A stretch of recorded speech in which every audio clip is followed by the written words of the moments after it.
The BMJ has just published 2 studies and an editorial that call into serious doubt the widespread practice of prescribing added calcium in food or pill form to people over age 50. Our guest this week, Dr. Mark Bolland, is an author on both studies. He holds an appointment as an associate professor of medicine at the University of Auckland in New Zealand. Welcome, Dr. Bolland. And I'd like to congratulate you and your co-authors for what seems an exhaustive analysis of the available evidence on calcium. It could not have been easy. No, it took us a couple of years to go from start to finish. Yeah. Taking the 2 studies together, can you describe briefly what your main findings were? Sort of an elevator summary of your findings. Okay, so we did 2 systematic reviews trying to gather together all the evidence of for increasing calcium intake, either by the diet or from taking supplements on bone density and fracture. So looking first at bone density, there are quite a lot of RCTs that have been done. There's about nearly 60, and they show fairly consistent results that increasing calcium intake either from diet, say by taking milk, or by taking supplements has fairly similar effects. So at about 1 year, there's a 1 to 2% increase in bone density, and that doesn't change subsequently, so there's no further increases. Even if you, I'm sorry to interrupt, but even if you continue, even after looking for 2 years and the patients are still on these supplements or added dietary sources, there's still no added change beyond the 1 to 2%. Okay. Yeah, exactly. So the changes we saw at 1 year were almost identical to the changes we saw at 2 years. Mm-hmm. And there were a small number of studies that went beyond that. They were only for calcium supplements. But again, there was no difference between the results in later studies compared to the 1 year results. Pardon me again for interrupting. There was no difference even when that calcium was given with vitamin D. Yeah, so we did a number of subgroup analyses, so there was no difference of calcium as monotherapy or calcium with vitamin D. Okay. There was also no difference in studies where the baseline calcium intake was high, so say over 800 milligrams a day, compared to where it was lower. And so that was the bone mineral density paper. Now, you did another paper investigating the effect of these supplements on fracture risk. Yeah. So we were mainly interested in the dietary relationship between dietary calcium intake and fracture because that hadn't been reported before, whereas there had been systematic reviews of calcium supplements and fracture outcomes. Mm-hmm. So we looked at dietary calcium intake first. There were only 2 RCTs of increasing calcium intake that had reported fracture outcomes, and both of them were small, and the fracture outcomes were secondary endpoints. So there are only 260 people in those trials, so we couldn't draw any conclusions from that. So there were only two. There were only 2. You said CTs. You mean clinical trials? RCTs. So randomized clinical trials. Okay. Randomized. Yeah. I just wanted to be clear. Yes, I said RCTs, I think, earlier on. No, that's quite all right. That's what I mean. Yeah, so there were only 2 small RCTs, so we couldn't draw any conclusions from that. So then we went to the next level of evidence down, so cohort studies, mm-hmm. and there are a lot of cohort studies that report the relationship between the baseline calcium intake and your subsequent risk of fracture. So we found 44 cohort studies overall, and in those studies, almost all of them reported no relationship between your baseline calcium intake and your subsequent risk of fracture, and that was consistent for total fracture, hip fracture, vertebral fracture, and forearm fracture. Mm-hmm. And we also looked at the relationship between milk intake and dairy intake and fracture risk, and again found much the thing again. So most of the studies reported no association between baseline intake of milk or dairy products and subsequent risk of fracture. A small number of studies did report relationships between calcium intake and risk of fracture, but generally the risk was quite small. So the odds ratio or relative risk of having having increased fracture risk associated with a low calcium intake was always less than 2. So overall, we concluded from that there was no good evidence for a relationship between baseline calcium intake and your subsequent risk of fracture. Finally, we looked at studies of calcium supplements, and there were 26 randomized controlled trials of calcium supplements that had reported fracture outcomes. And overall, when you pulled all the results, there was a small reduction in risk of total fracture and vertebral fracture with calcium supplements in those trials. So the risk estimate for total fracture was an 11% reduction, and for vertebral fracture was a 14% reduction. But there was no effect on hip fracture or forearm fracture in the studies. But one interesting thing was that the risk reduction appeared to be related to the quality of the study. So in the 4 trials that were at lowest risk of bias, so these were large, double-blind, randomized placebo-controlled trials with fracture as the primary endpoint. In those 4 trials, there was no reduction in risk of fracture at any site. And you excluded some studies from the fracture analysis, as you said, because of their increased risk for bias. Can you walk me through how you determined that bias risk? What are the markers of increased bias in a study like this? Well, we tried to follow the Cochrane guidelines for that. So we started off, the approach that we used is we started off assigning every study as low risk of bias, and when there was something that would increase the risk of bias, we moved it up a scale from low to moderate and eventually to high. So the things that we considered as most important were blinding of participants. Okay. So if you had an open label study, we considered that to be at higher risk, whereas a double-blind placebo-controlled trial was the lowest. We considered the lowest risk of bias. Okay.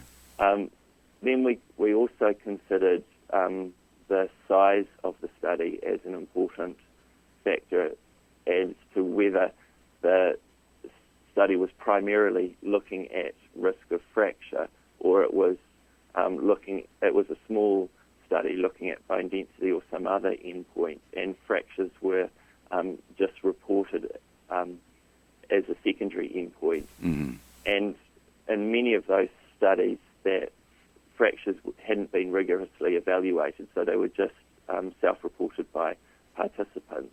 Whereas in the lowest risk of studies, the fractures were all independently verified. Okay. Those were the main things that we used.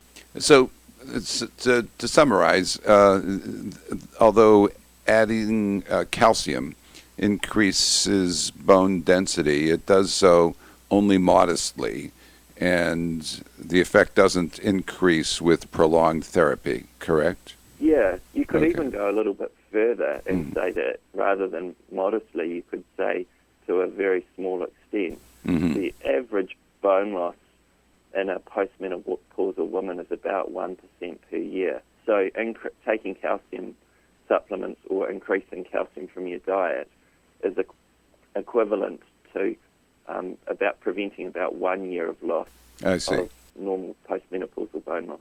So it's like forestalling that 1 year of loss for 1 year. For 1 year, which I think is pretty small. You're right. So why then, given this evidence, why do you, in your experience, why are so many people, especially women, on these supplements? I think that's a really, really good question and difficult one to answer. I think the results from our study won't come as a surprise to many of the researchers who are actively involved in the field, because these studies have been published in the last 15 years, and lots of them have been published, and they've generally been negative studies. So I think that it's widely recognised amongst researchers anyway that calcium only had small effects. But on the other hand, patients and clinicians have been getting very strong messages from osteoporosis advocacy groups and groups that write guidelines about the importance of calcium. So I think almost all guideline groups say that you need to take at least 1,000 milligrams a day of calcium if you're an older person to maintain bone health. And those guidelines haven't really changed in the last 15 to 20 years, despite all the accumulating evidence over that time that calcium supplements and more recently increasing dietary calcium intake has only very small effects on bone health. What may be new is that there's evidence now that the oversupplementation of calcium can lead to complications, and I guess the most worrisome are cardiovascular problems have been suspected of being caused by calcium. Is that right? That came from our research group. We did a clinical trial of about nearly 1,500 women trying to see whether calcium supplements could prevent fractures, and we found that they didn't prevent fractures, but to our surprise, there was a small increase in the risk of heart attack with calcium supplements in that study. We had actually pre-specified cardiovascular events as a secondary endpoint in the study, thinking that calcium supplements might actually be beneficial because they seem to improve your lipid profile a little bit and they lower your blood pressure a little bit for a short period of time. So we thought, well, maybe those positive effects might translate into a reduction in cardiovascular events. But actually, to our surprise, the effect went the other way. So what we did next was we gathered up all the data from all the trials that have been published on calcium supplements to that point, and looked at the effect of calcium supplements on cardiovascular events in that study. So we did an individual patient data meta-analysis as well as a trial-level analysis, and that suggested that there's about a 30% increase in the risk of heart attack and possibly a 20% increase in the risk of stroke with taking calcium supplements. And then we've gone on to do other analyses as well, suggesting that that risk is increased regardless of whether you take calcium by itself or you take calcium with vitamin D supplements. The other risk that has emerged in the last 10 years from calcium supplements came from the Women's Health Initiative study, where there was an increased risk of kidney stones in that study in women taking calcium and vitamin D supplements.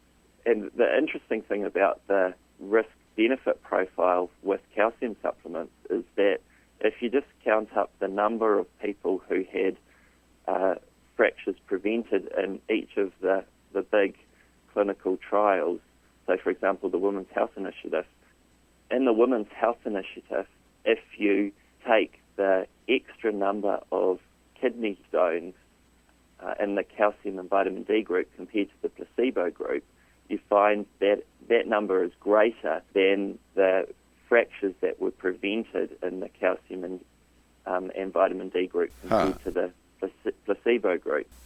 And it was the same in our study of calcium supplements. There were more heart attacks and strokes caused than fractures prevented. And one other study showed that there were more women admitted to hospital with acute gastrointestinal symptoms than there were fractures prevented.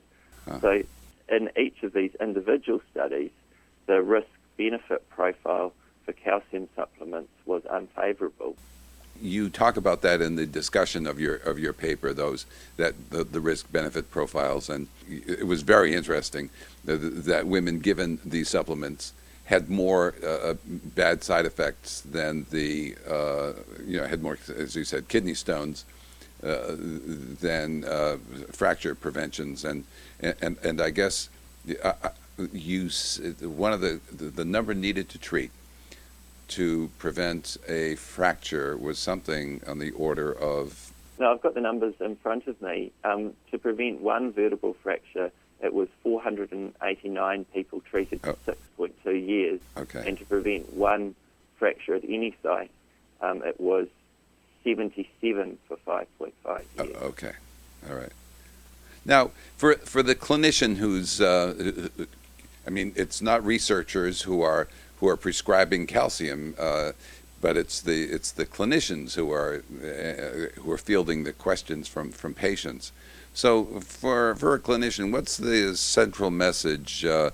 What should they do differently this week, having read your paper, than they did last week? Well, I think in medicine we never like to jump into things, because I think we're inherently conservative. Mm-hmm. But I think it is time for them to review whether they should be prescribing their patients calcium supplements for vitamin D.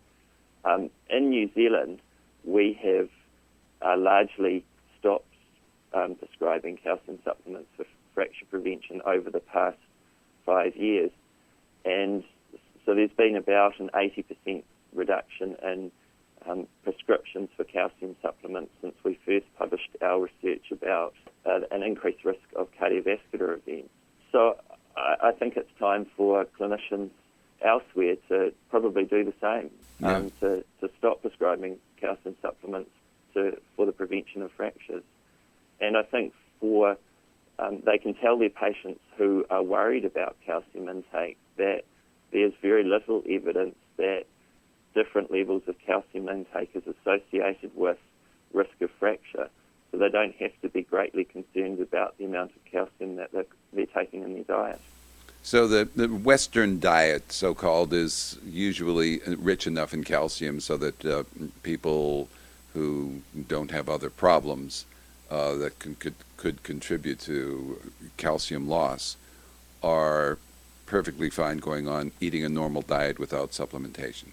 Yeah, I think that's a reasonable thing to say. Okay. There will be some people who, for medical reasons, may continue to need calcium supplements, but I think, as you say, for the average person who has an average diet and tries to eat in a healthy manner, I don't think they need to be particularly concerned about the amount of calcium that they're taking. Okay, well, I want to thank you, Dr. Bolland, for rearranging your schedule to spend some time with us today. No problem. Thanks very much. That was the 186th Clinical Conversation. All its predecessors are available and searchable at this address, podcasts.jwatch.org. We come to you from the NEJM group, and Kristen Kelly is my executive producer. Thank you so much for listening.